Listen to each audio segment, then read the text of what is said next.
சப்பாத்தி சாப்பிட்டா வர்றதுக்கு அரை மணி நேரத்துக்கு முன்னாடி மாவு பிசைஞ்சு மூடி வைக்குவோம். அதுக்கப்புறம் ஒரு உருண்டை மாவு எடுத்து சப்பாத்தி போல் திரட்டி அதில் கொஞ்சம் எண்ணெயை போட்டு நல்லா மடித்து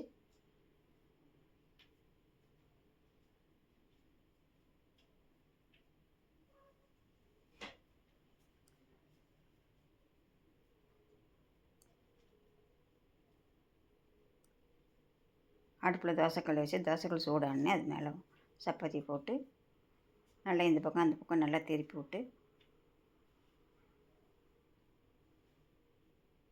நல்லா உப்பி வர்ற மாதிரி சாப்பிட்டோம். கொஞ்சம் எண்ணெய், குழந்தைகளுக்குன்னா கொஞ்சம் நெய் தடவிக்கலாம், பெரியவங்களுக்குன்னா கொஞ்சம் லேசாக எண்ணெய் தடவிக்கலாம்.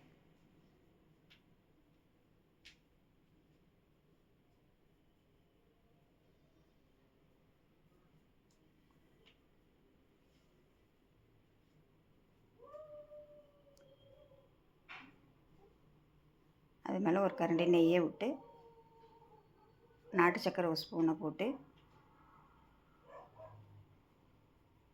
அப்படியே சூடானோடனே அப்படியே ரோல் பண்ணி கொடுத்தா குழந்தைங்க சாப்பிட்றதுக்கு நல்லாயிருக்கும். Chapati roll ready.